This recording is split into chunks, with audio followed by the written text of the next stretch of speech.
Hello students, कैसे हो आप सब। उम्मीद है आप सब बढ़िया हो गया और बढ़िया तैयारी कर रहे होगे। तो आज आपके लिए लेके आए हैं क्लास किरचॉफ लॉ। फिजिक्स में अगर किरचॉफ लॉ नहीं पढ़ा तो फिर समझ लो कुछ नहीं पढ़ा। बिना किरचॉफ लॉ के हमारा फिजिक्स अधूरा होता है। बहुत ही इंपॉर्टेंट चैप्टर है ये, न्यूमेरिकल और थ्योरी दोनों के दृष्टिकोण से, और बोर्ड परीक्षा के लिए तो बेहद अहम चैप्टर है। ठीक है बेटा, तो जो चैनल पे नए हैं चैनल को सब्सक्राइब कर लें, लाइक कर दें, शेयर कर दें, जो भी आपके यार दोस्त हैं सबको भेजें और सब पढ़ें, सब पढ़ें। तो ठीक है, आइए शुरू करते हैं आज की क्लास किरचॉफ लॉ। तो किरचॉफ लॉ सबसे पहले किरचॉफ के नियम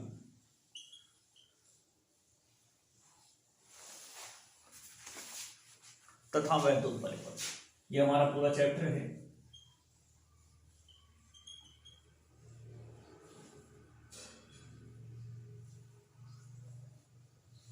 अब वैद्युत परिपथ में सबसे पहले टॉपिक आता है हमारा सेल। वैद्युत सेल किसे कहते हैं?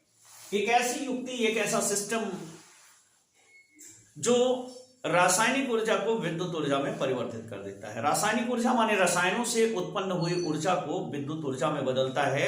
ऐसी युक्ति को हम वैद्युत सेल कहते हैं। दो अलग अलग रसायनों में उनके इलेक्ट्रोड विभवों के डिफरेंस, उनके इलेक्ट्रोड विभवों के अंतर को माप करके हम सेल के अंदर दोनों यौगिकों के पेस्ट भरते हैं और वो आयनीकृत होते हैं।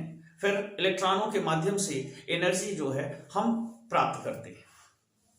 तो वैद्युत सेल एक ऐसी युक्ति है जो रासायनिक ऊर्जा को,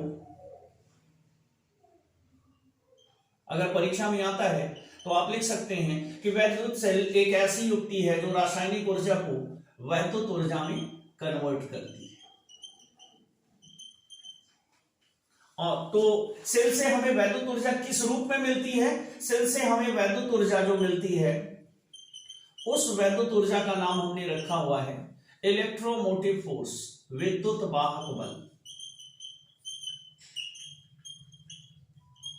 जैसे शॉर्ट में ईएमएफ कहते हैं, इलेक्ट्रोमोटिव फोर्स माने वह बल जो इलेक्ट्रॉनों को चलने के लिए प्रेरित करता है, और जब इलेक्ट्रॉन चलेंगे तो हमें विद्युत धारा प्राप्त होगी।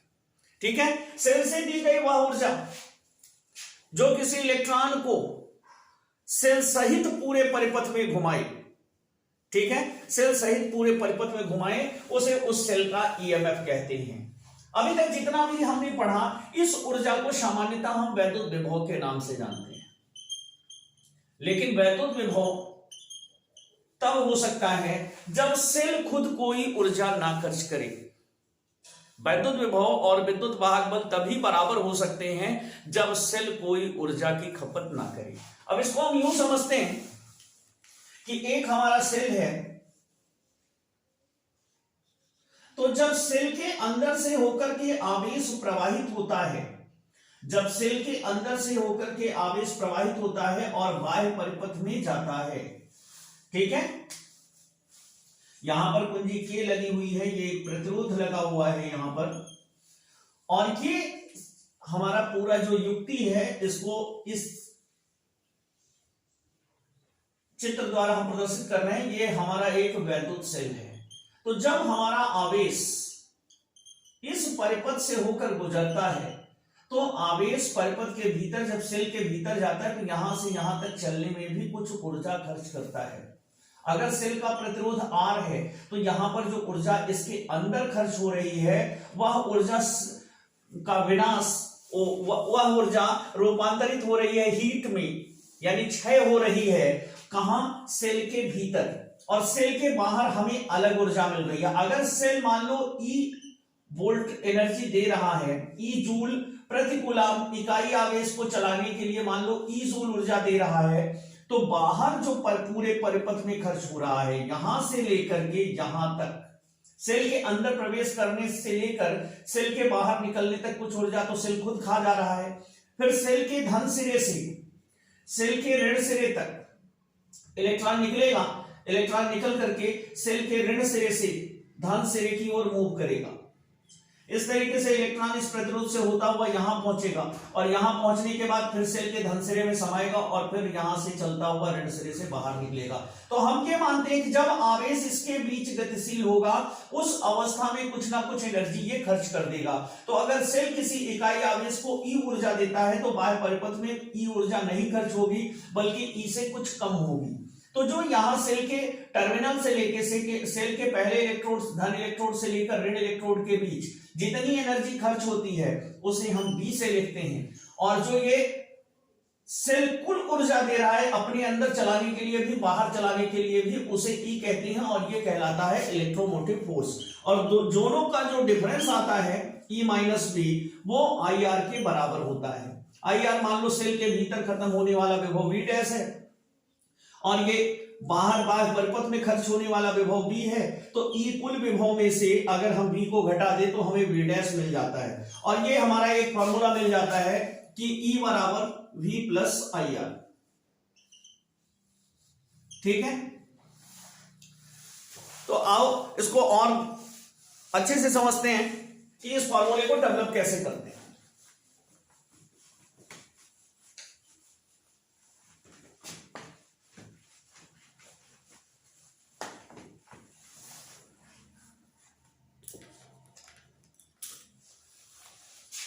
मान लो ये हमारा एक सेल है जिसका खुद का आंतरिक प्रतिरोध स्मॉल आर है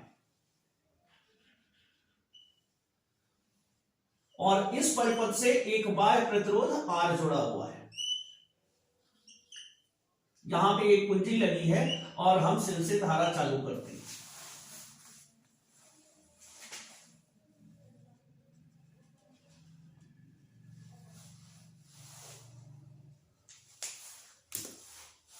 अब यहां पे इसका विद्युत वाहक बल यहां ई लिखा जाएगा और ई की दिशा किसी भी आवेश को ऋण सिरे से धन सिरे की ओर धकेलने की होती है। ठीक है, और बाहर के हमारा टर्मिनल विभवांतर है। तो माना किसी परिपथ में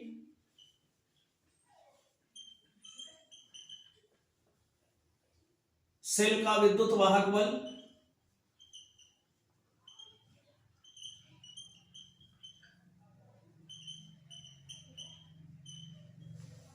ई व आंतरिक प्रतिरोध आर है।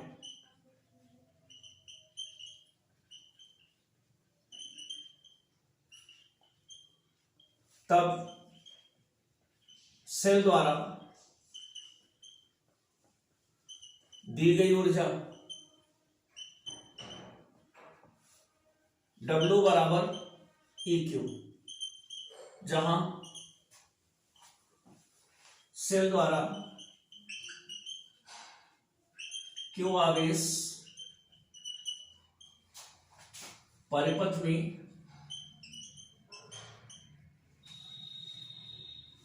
प्रवाहित होता है। आवेशों के चलने का मूल कारण विद्युत वाहक बल ही है और Q बराबर IT, तब W बराबर EIT। W बराबर EIT। अब ये ऊर्जा, ये जो कुल ऊर्जा है, ये कुल ऊर्जा कौन दे रहा है? ये कुल ऊर्जा सेल दे रहा है। ठीक है, ये कुल ऊर्जा हमारी सेल दे रही है। अब यदि बाह्य प्रतिरोध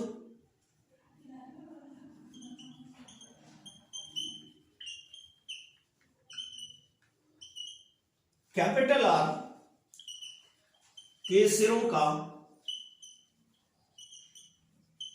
विभवांतर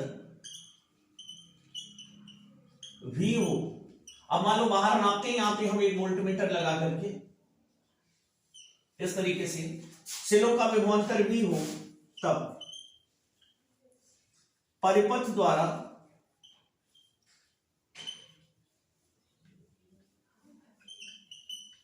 व्यय ऊर्जा, अब परिपथ द्वारा व्यय ऊर्जा कितनी होगी? इसे लिखिए W डैश, और ये बाह्य है, परिपथ बाह्य, W डैश बराबर VIT, क्योंकि इसमें भी धारा तो आई वही जा रही है। वहां सेल के भीतर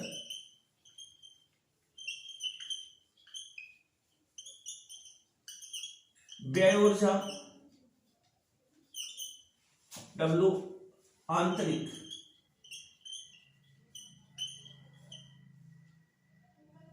बराबर, अब यहां पे क्या करेंगे, VIT, ये स्मॉल भी ले लेते हैं यहां पे।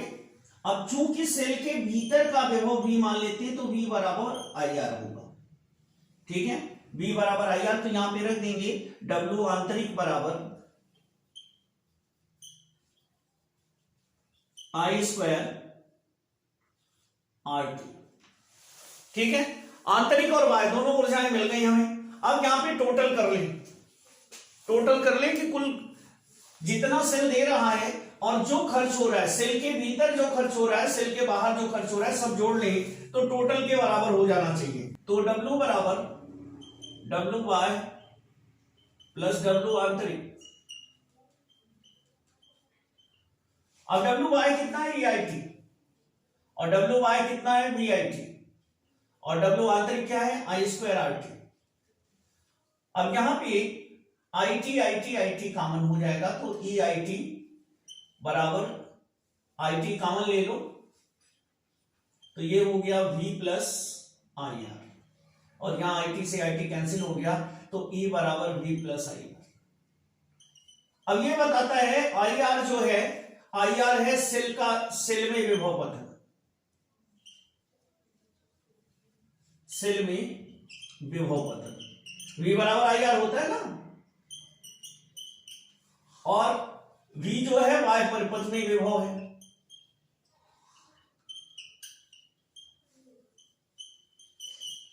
और E EMF है सेल के द्वारा दिया गया टोटल विभव है। तीनों विभव है, तीनों के मात्रक वोल्ट है। इस प्रकार किसी भी सेल द्वारा दी गई जो एनर्जी होती है, जो विद्युत वाहक बल होता है, हम कभी उसका पूरा उपयोग नहीं कर सकते। इसलिए नहीं कर सकते क्योंकि कुछ ऊर्जा तो सेल में ही खर्च हो जाती है और शेष बची हुई ऊर्जा हमें मिलती है। अगर किसी सेल के ऊपर आप देखते हैं लिखा हुआ 1.5 वोल्ट, मतलब उसका EMF जो है 1.5 वोल्ट है, लेकिन वो 1.5 वोल्ट पे काम नहीं करेगा, वो काम 1.2 वोल्ट 1.3 वोल्ट पर ही कर पाएगा, क्योंकि उसकी एनर्जी का कुछ भाग, उसके विभव का कुछ भाग सेल स्वतः खर्च कर लेगा, ठीक है। इस तरीके से हम ये जाने कि सेल के EMF और बाह्य विभवांतर में क्या अंतर होता है। तो जो परिपथ का विभव होता है उसे एक अलग नाम दिया गया है, उसे टर्मिनल विभवांतर कहते हैं। तो अगर किसी भी युक्ति में, किसी भी परिपथ में एक से अधिक प्रतिरोध लगाए गए हैं या एक से अधिक कोई भी वैद्युत उपकरण कार्य कर रहा है, तो उस वैद्युत उपकरण में अलग अलग हिस्सों में अलग अलग विभव हो सकता है। जैसे यहां पर एक प्रतिरोध है, फिर एक प्रतिरोध यहां पर है, फिर एक प्रतिरोध यहां पर है, और उसके बाद यहां है। सेल का EMF E है और यहां पर सेल का आंतरिक प्रतिरोध है। ये पूरी युक्ति को सेल कहेंगे, और ये इसका पॉजिटिव टर्मिनल है, ये नेगेटिव टर्मिनल है। तो यहां पर क्या है कि यहां से यहां तक विभव V1 है, यहां से यहां तक V2 है, यहां से यहां तक V3 है, ठीक है। तो ये सभी टर्मिनल विभवांतर कहलाएंगे। V1, V2, V3, ये सभी क्या है, इन्हें टर्मिनल विभवांतर कहेंगे।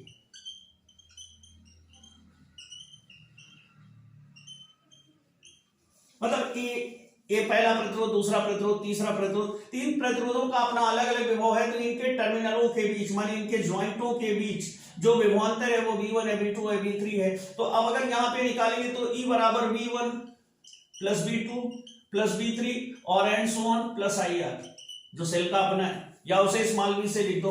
तो इस तरीके से सभी टर्मिनल विभवांतरों का योग प्लस सेल में विभव पतन का योग मिलाकर के कुल सेल का विद्युत वाहक बल होता है। तो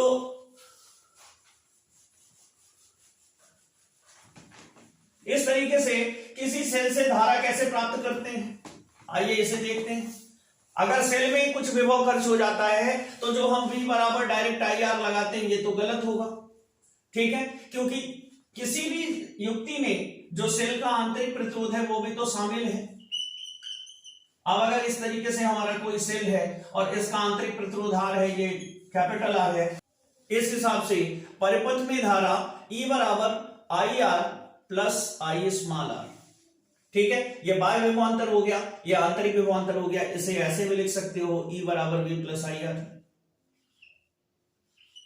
यही चीज ऐसे लिखा हुआ है। तो अगर v बराबर हम आई आर लिख लेते हैं तो i कॉमन ले लें तो बचेगा यहां पर E equal I R plus R, या i बराबर E upon capital R plus small R. ये किसी भी परिपथ की धारा होती है, मतलब किसी भी परिपथ में अगर आप धारा जानना चाहते हैं तो जो उसके सेल का ईएमएफ हो, उस ईएमएफ में बाह्य प्रतिरोध के साथ आंतरिक प्रतिरोध को भी सेल के जोड़ करके विभाजित कीजिए, तब आपको असली धारा मिलेगी। ठीक है, अब आइए किरचॉफ के दोनों नियमों को जानते हैं। किरचॉफ ने जो अपना पहला नियम दिया, पहले नियम में उन्होंने बताया कि अगर संधिपथ, इसे संधि का नियम भी कहते हैं, किरचॉफ लॉ का प्रथम नियम जो है इसे संधि का नियम भी कहते हैं।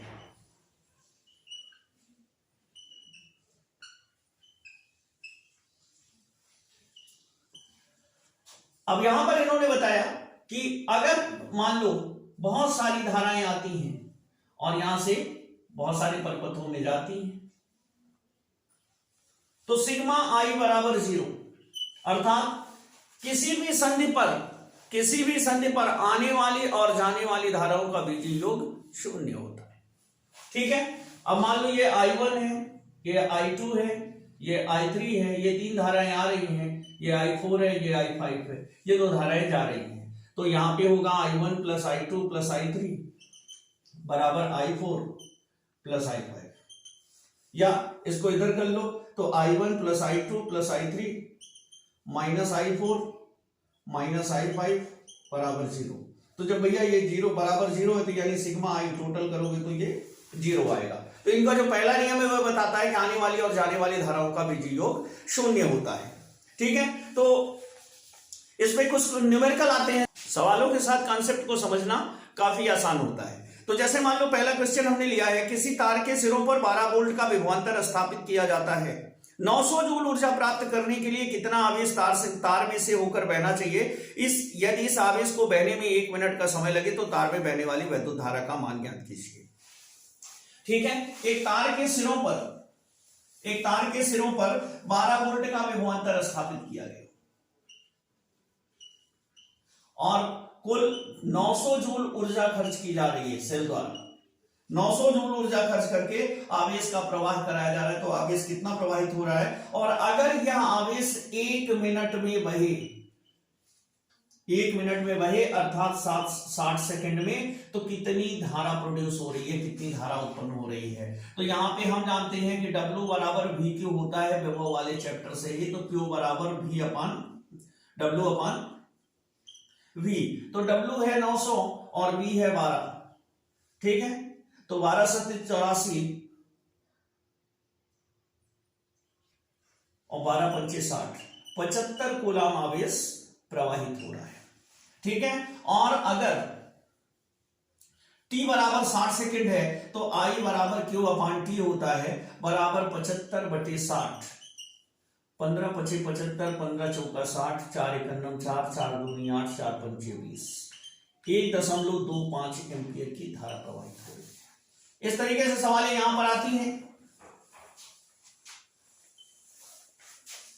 अगला देखिए, इसी तरीके की सवाल है, 12 वोल्ट विद्युत वाहक बल वाले एक सेल का आंतरिक प्रतिरोध 5 × 10⁻⁻2 ओम है। यह एक अज्ञात प्रतिरोध के सिरों से जोड़ा जाता है। सेल के सिरों पर क्या विभवांतर होगा जब इससे 60 एम्पियर की धारा का आहरण किया जाता है, माने 60 एम्पियर की धारा इससे ली जा रही है।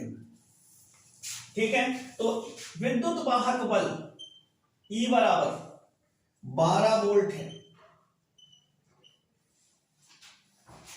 R बराबर सेल का आंतरिक प्रतिरोध 5 × 10⁻⁻2 ओम है। बाह्य प्रतिरोध R निकालना है आपको, V निकालना है आपको, I बराबर 60 एम्पियर है। ठीक है, तो अभी आपने फॉर्मूला पढ़ा कि आई बराबर किसी भी परिपथ की जो धारा होती है सेल का विद्युत वाहक बल बटे बाह्य प्रतिरोध प्लस आंतरिक प्रतिरोध होता है। ठीक है, तो यहां पे ऐसे हम लिख सकते हैं आई 60 एम्पियर और ई जो है वो 12 वोल्ट है बटे ऐसे लिख सकते हो 0.05 प्लस कैपिटल आर। ठीक है, इसका अगर 10 की घात -2 हटा दोगे तो ये हो जाएगा 0.05 ओम। ठीक है, अब तिरछा गुणा कर लो, 6 पंचे 30, 300 हो गया और 2 अंक पे दशमलव लग जाएगा प्लस 60 आर बराबर 12। 3 उधर जाके घटेगा तो 60 आर बराबर 12 - 3 बराबर 9, तो आर बराबर 9/60। अब इसे भाग देंगे तो ये हो जाएगा 0.9/6 बराबर 0.15 ओम। ठीक है, अब यहां पे V पूछा है तो V बराबर IR भी होता है। आप चाहो तो इसको लगा लो बाह्य प्रतिरोध के लिए, तो V बराबर I हो जाएगा 60 × 0.15 गुणा करोगे 15 छक्का 90, 9 वोल्ट। ठीक है, 60 आर बराबर 9 वोल्ट सीधे सीधे आ रहा है। तो इस तरीके से हम विभव ज्ञात कर लेते हैं। ठीक है, इसी पर आधारित हमारा तीसरा क्वेश्चन भी है, आइए देखते हैं इसको भी।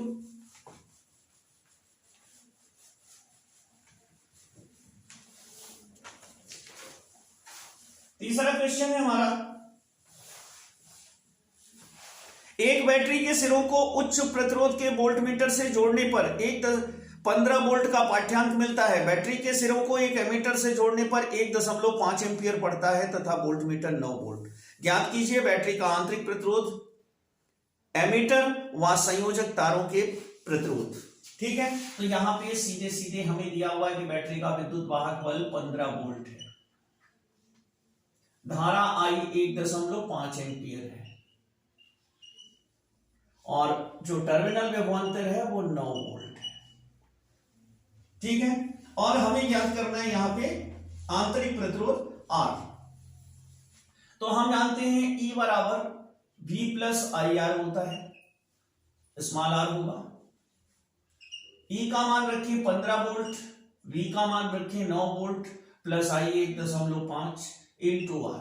तो 15 में से 9 घट जाएगा, ये 6 हो जाएगा बराबर 1.5 इंटू R, या R बराबर 6/1.5 बराबर 60/15 बराबर 4 ओम। ये आ गया हमारा सेल का आंतरिक प्रतिरोध। अब हमें बाह्य प्रतिरोध निकालना है, तो V बराबर I कैपिटल R। अब चूंकि हमें V पता है तो V हो गया 9 बराबर I है 1.5 इंटू R, तो बाह्य प्रतिरोध R बराबर 9/1.5 बराबर 90/15, 15 छक्का 90 अर्थात 6 ओम। इस प्रकार हम सवालों को हल करते हैं। ठीक है, तो इस प्रकार के सिद्धांत पर बहुत सारी सवालें आती हैं, अलग अलग टाइप की आती हैं। आइए एक दो सवाल और देखते हैं, फिर चलते हैं किरचॉफ के दूसरे नियम पर। ठीक है, क्योंकि इस पर आधारित न्यूमेरिकल आपको मिलना ही मिलना है। बहुत सारे न्यूमेरिकल V बराबर E माइनस IR पर आते हैं। ठीक है, तो अगला क्वेश्चन है हमारा, जब 45 ओम के एक बाह्य प्रतिरोध को एक बैटरी के टर्मिनलों से जोड़ा जाता है तो इसमें 3 एम्पीयर की धारा बहती है। मैंने कंडीशन लगा रहा है यहां पे, जब प्रतिरोध हमारा 45 ओम का है तब उस समय बैटरी 0.3 एम्पीयर की धारा देती है, लेकिन जब प्रतिरोध को घटाकर 25 एम्पीयर कर दिया जाता है तो धारा 0.5 एम्पीयर हो जाती है। बैटरी का EMF यानी विद्युत वाहक बल और आंतरिक प्रतिरोध हमें ज्ञात करना है। तो चौथा क्वेश्चन है हमारा, R1 बराबर 45 ओम तब I1 बराबर 3 एम्पीयर, 0.3 एम्पीयर। ठीक है, और जब R2 प्रतिरोध को घटाकर 25 ओम कर देते हैं तब I2 बराबर 0.5 एम्पीयर धारा प्रवेश हो जाती है। और हमें निकालना है स्मॉल r कितना है और सेल का EMF कितना है, ये दोनों चीजें हमें निकालनी है। अब यहां पे देखो हम लगाते हैं I बराबर E/R R प्लस R। अब चूंकि यहां पे प्रतिरोध R1 है तो धारा I1 है इस समय, E नहीं बदलने वाला क्योंकि सेल हमारा वही है और उसका आंतरिक प्रतिरोध भी वही है।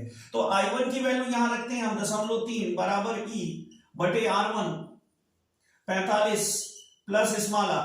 अब इसको गुणा करेंगे तो ये हो जाता है 13.5 plus 0.3R equal E। Equation first.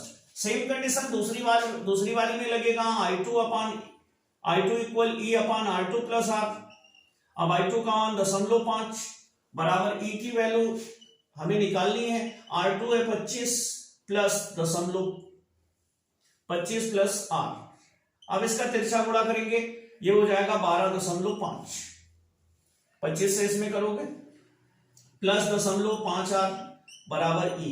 ये हो गई इक्वेशन 2। अब समीकरण 1 से समीकरण 2 घटाने पर जब घटाएंगे तो यहां पर क्या होगा 13.5 प्लस 0.3R बराबर E और यहां होगा 12.5 प्लस 0.5R बराबर E। अब इसको घटाओ, माइनस माइनस माइनस ये कैंसिल हो जाएगा, यहां पे घट के आएगा माइनस 0.2R और यहां पे घट के आएगा 1 बराबर 0। तो 0.2R माइनस बराबर माइनस 1, तो R बराबर 1 बटे 0.2, माइनस माइनस कैंसिल हो जाएगा तो R बराबर 10 बटे 2 बराबर 5 ओम।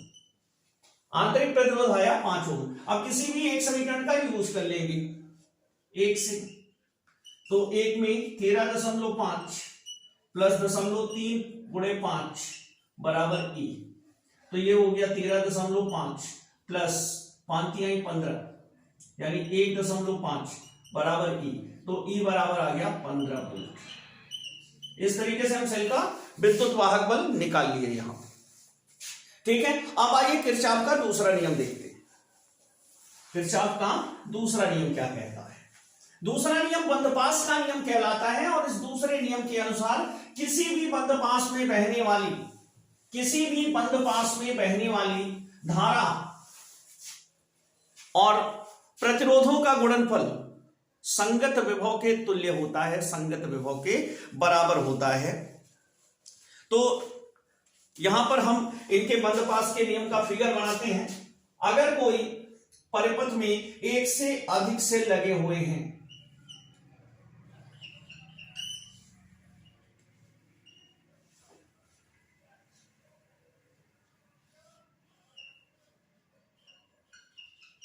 यह आंतरिक प्रतिरोध R2 है, बाह्य प्रतिरोध R2 है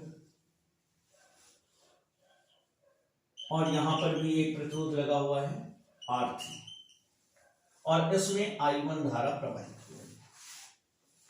ठीक है, और इस सेल से I2 धारा आ रही है, तो यहां किरचॉफ के संधि का नियम लगेगा और इधर जो धारा जाएगी वो I1 प्लस I2 जाएगी। सबसे पहले तो ये समझिए। और यहां पर जब धारा चलते हुए पहुंचेगी तो यहां भी I1 प्लस I2 रहेगी, लेकिन जैसे ही धारा यहां से आगे बढ़ेगी इस परिपथ में जाएगी, इधर I2 चली जाएगी और इधर I1 चली जाएगी। मतलब जिस अनुपात में ये आ रही थी धाराएं उसी अनुपात में वापस अपने अपने सेलों में वापस चली जाएंगी। सेल की मात्राएं सेल में धाराओं की मात्राएं घटे बढ़ेंगी नहीं। ये पहला सेल है और इस पहले सेल से I1 धारा निकल रही, ध्यान दीजिएगा I1 धारा, और इस दूसरे सेल से I2 धारा निकल रही है और इस संधि पर पहुंचने पर दोनों धाराएं एक हो जाती हैं, I1 प्लस I2, और फिर यहां से आगे जाती हैं और इस बिंदु पर पहुंचकर I2 धारा वापस अपने सेल में चली जाती है और I1 धारा अपने सेल में चली जाती है। तो यहां पर इन्होंने जो बंदपास का नियम दिया है, इन्होंने दिया है सिग्मा IR बराबर सिग्मा E, सिग्मा IR बराबर सिग्मा B। इसका मतलब होता है कि प्रत्येक खंड में बहने वाली धारा और उसके संगत प्रतिरोधों के गुणनफलों का योग उस पास में लगने वाले विद्युत वाहक बल के बराबर होता है। किसी भी बंद पास में, जैसे ये इनका एक बंद पास है, इस बंद पास में बहने वाली धारा पूरी जितनी है और इस संगत पर इनके संगत प्रतिरोधों का गुणनफल जो भी आएगा वह इनके सेलों के विद्युत वाहक बलों के बीजीय योग के बराबर होगा। ठीक है, अब जैसे मान लो पहला बंद पास लेते हैं, तो पहले बंद पास में आई धारा बह रही है, अगर हम सेल से शुरू करें तो आई धारा यहां तक आती है। ठीक है, और आई धारा अगर इसमें आएगी तो इसके अंदर कितनी धारा जाएगी, अगर ये इस सेल का विद्युत वाहक बल बड़ा होगा तो ये धारा इसमें जाएगी, और अगर इस सेल का विद्युत वाहक बल कम होगा, इसका ज्यादा होगा, तो इसकी धारा इसमें जाएगी। तो अगर हम दूसरे बंद पास के लिए चलते हैं, अगर हम इस बाहर वाले बंद पास के लिए चलें, सरलता से समझने के लिए इस बाहर वाले बंद पास के लिए चले, बाहर वाले के लिए। ठीक है, अब इसका नाम रख ले अगर ए बी सी डी ई और एफ।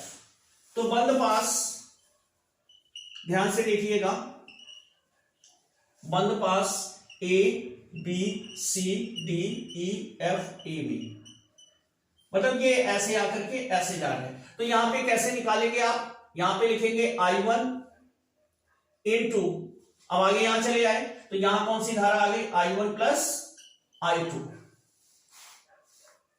I1 यहां तो कोई प्रतिरोध नहीं है, हम सेल के आगे से शुरू कर रहे हैं, यहां से तो यहां से आ रहे हैं, तो ये होगा I1 प्लस I2 इंटू यहां पे क्या आ रहा है, R3 आ रहा है, प्लस ये आगे जाएगी, I2 इधर चली गई, कोई मतलब नहीं, I1 इधर आया, plus I1 R1 plus I1 small R1 बराबर इसका विद्युत वाहक बल अगर E1 है तो ये E1 हो जाएगा।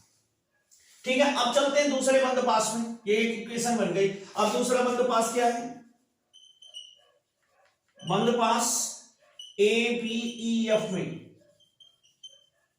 और यहां पर E1 ग्रेटर देन E2 मान लेते हैं हम। E1 हमारा बड़ा है और E2 हमारा छोटा है, इसका विद्युत वाहक बल जो है E2 है। अब ये अंदर वाला जो सर्कल बनाया हुआ है इसमें, तो यहां पर चलो यहीं से धारा शुरू करते हैं, यहां से I1 की एंट्री होगी, यहां तक आ रहा है, और अंदर कौन सी धारा जाएगी, I1 minus I2, I1 minus I2, दिशा आपको एक ही पकड़ के चलनी है। अब I1 माइनस I2 एंट्री करेगी कहां, सेल के अंदर, और यहां पर क्या मिलेगा आपको, R2 plus I1 minus I2, आगे कौन मिलने जा रहा है, R2।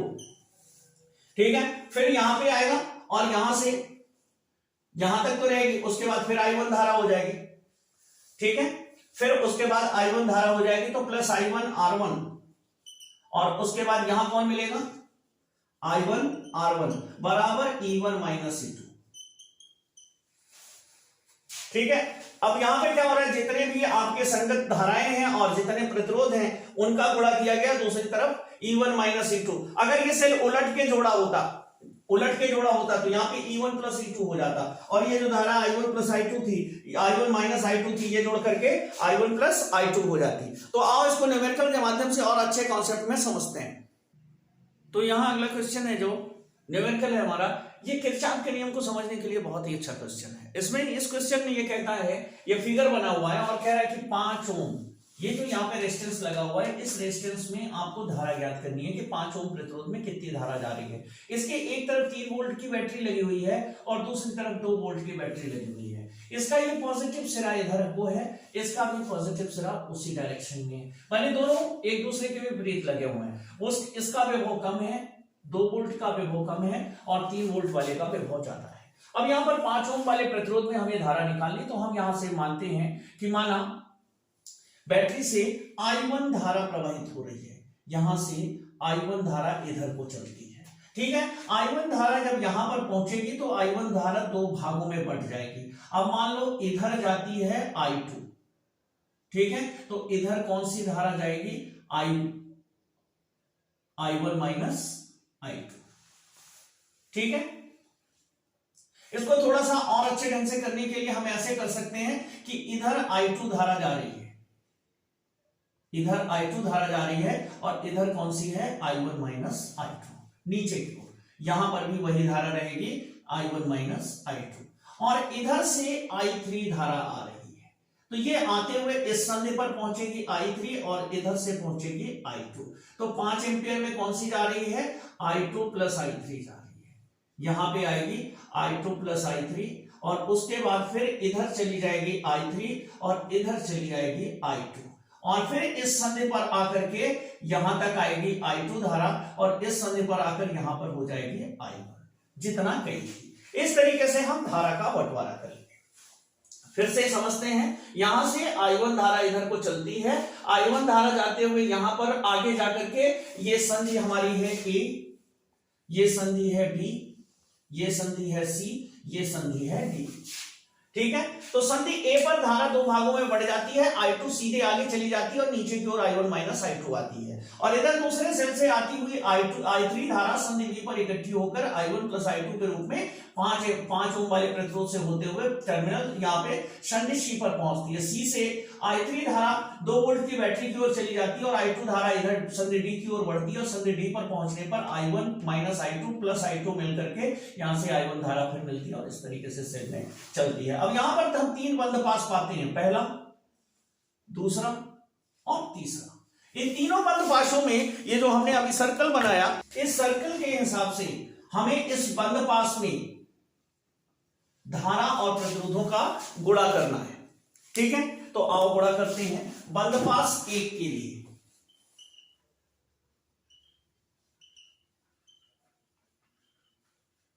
अब बंद पास 1 के लिए सबसे पहले चलेंगे तो यहां पर आप होगा I1 गुणे 1, ये पहला बंद पास I1 गुणे 1, फिर नीचे आएंगे प्लस I1 माइनस I2 गुणे 1, और प्लस फिर यहां से लौट आएंगे, फिर लौटेंगे तो ये हो जाएगा I1 गुणे 1 बराबर 3।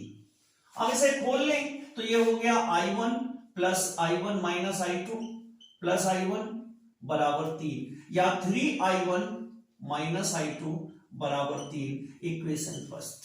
अब बंद पास 2 के लिए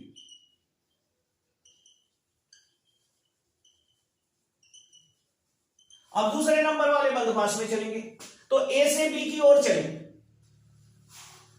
A से B की ओर चलेंगे तो होगा I2 गुणे 2। अब B से फिर नीचे उतरेंगे, तो नीचे उतरेंगे तो I2 plus I3 into 5 plus turn लेंगे तो ये हो जाएगा I2 गुणे 2। ठीक है, I2 गुणे 2 यहां पहुंच गए। अब वापस जाएंगे इधर उल्टा, तो अब धारा की विपरीत दिशा में चल रहे हैं, अब धारा की विपरीत दिशा में चल रहे हैं तो यहां माइनस चिन्ह लेंगे, I1 माइनस I2 गुणे 1, ए पर फिर पहुंचे, यहां से चले I2 गुणे 2, फिर यहां पहुंचे I2 धन I3 गुणे 5, फिर यहां पे आए I2 गुणे 2, और फिर यहां पे आए, चूंकि धारा की दिशा नीचे की ओर है, हम ऊपर की ओर जा रहे हैं तो यहां पे ऋण चिन्ह के साथ लेंगे I1 minus I2 into 1 equal, कोई सेल ही नहीं है तो 0। अब इसको खोलेंगे तो ये हो जाएगा 2I2 plus 5I2 plus 5I3 plus 2I2 minus I1 plus I2 बराबर 0। ठीक है, अब देखो यहां पे 2I2 5I2 7I2 और 2 ये मिल गए 9I2 और ये 10I2। फिर से देख लो, 2 5 2 7 7 2 9 9 1 10 प्लस 5I3 माइनस I1 बराबर 0, इक्वेशन 2 हो गई। ठीक है, अब हम चलते हैं बंद पास 3 में।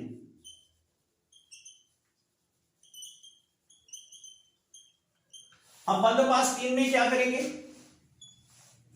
देखो यहां बंद पास 3 में अब हम जिस डायरेक्शन में चल रहे हैं उसी डायरेक्शन में चलेंगे, तो यहां तो उल्टा है, माइनस I3 गुणे 3। ठीक है, फिर नीचे आएंगे, यहां पर भी विपरीत है, माइनस I3 गुणे 3, फिर यहां पर भी विपरीत है, माइनस I2 प्लस I3 गुणे 5 बराबर 2 वोल्ट। ठीक है, अब यहां पे हो गया 3I3 माइनस में, minus 3I3 minus I2 5I2 minus 5I3 बराबर 2। ठीक है, अब 3 3 जोड़ करके माइनस, और 3 3 6 5 11 माइनस 5I3 और माइनस 5I2 बराबर 2। ठीक है, एक गड़बड़ी है जिसपे आपने ध्यान नहीं दिया, सेल भी तो उल्टी पोजीशन में है तो यहां माइनस साइन लगाओ। अब यहां पे ऋण कॉमन ले लो तो ये क्या हो गया 5I2 plus 11I3 equal to, अब ये हो गया हमारा इक्वेशन 3। अब यहाँ पे 3 अज्ञात राशियां हैं हमारे पास और इन्हें किसी एक समीकरण की सहायता से, अब जैसे इसमें है I1 I2 और इसमें है I2 I3, ठीक है, तो यहां से I1 का मान I2 के पद में निकाल लो और यहाँ पे I3 का मान I2 के पद में निकाल लो, आपका समीकरण सॉल्व होने लगेगा, ठीक है। अब इस चित्र की जरूरत खत्म हो गई, अब आपको केवल गणितीय विधि का पालन करना है। तो समीकरण 1 से तो यहां पे 3I1 बराबर 3 प्लस I2, ठीक है, या I1 बराबर 3 प्लस I2 बाई 3। समीकरण 3 से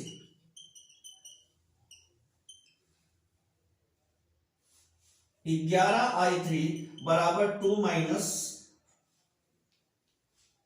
5I2 या I3 बराबर 2 माइनस 5I2 बटे 11, ठीक है। अब ये दोनों मान जो हैं इन्हें कहां रखेंगे, इन्हें रखेंगे समीकरण 2 में।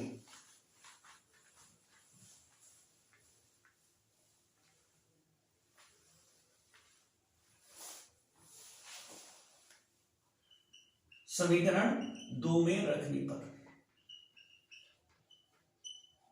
अब यहां पे I1 कितना लेना है, यहां पे 10I2 है, ये तो ऐसे रहेगा, प्लस 5I3 है, तो यहां पे लिखो 5 और ब्रैकेट में 2 minus 5I2 upon 11 plus minus I1 है तो minus 3 plus I2 by 3 equal कितना है, 0 है, ठीक है।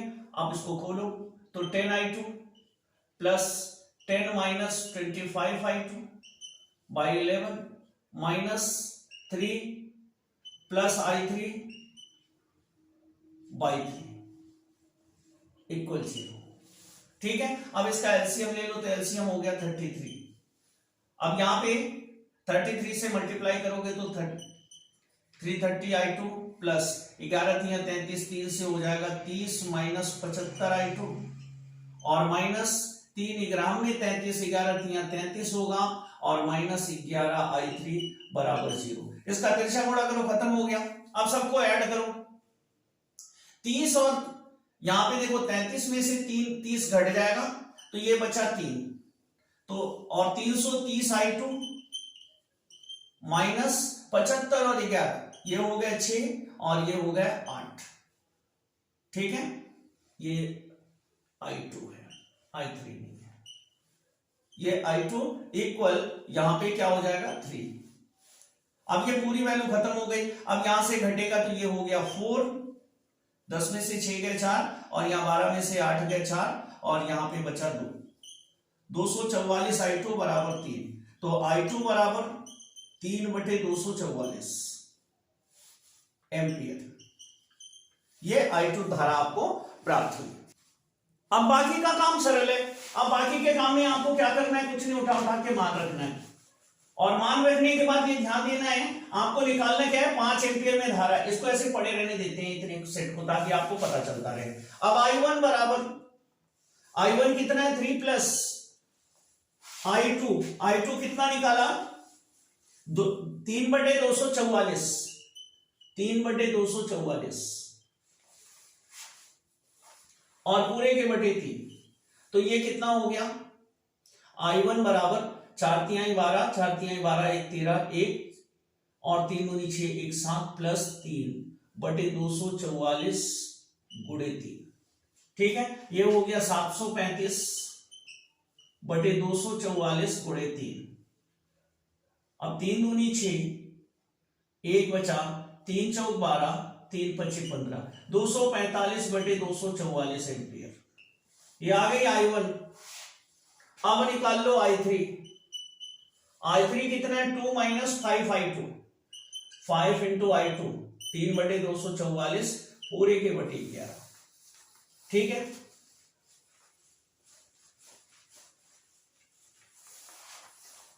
I3 बराबर, अब ये हो गया 4 दूनी 8, 4 दूनी 8 और 5 2 दूना 4 माइनस 5 तिहाई 15 बटे 11 गुणे 244, अब यहां घटेगा, ये 3 हो गया और ये 1 गया 7 हो गया, 473/11 गुणे 244, 11 चौक 44, 11 तिया 33 बराबर 43/244।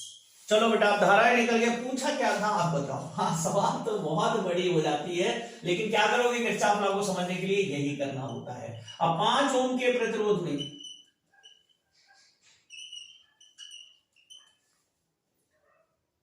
I2 प्लस I3 बराबर, अब I2 कितना निकाले हो तुम, I2 निकाले हो 3/244 और प्लस I3 कितना निकला है 43/244, तो धारा आ गई 46/244।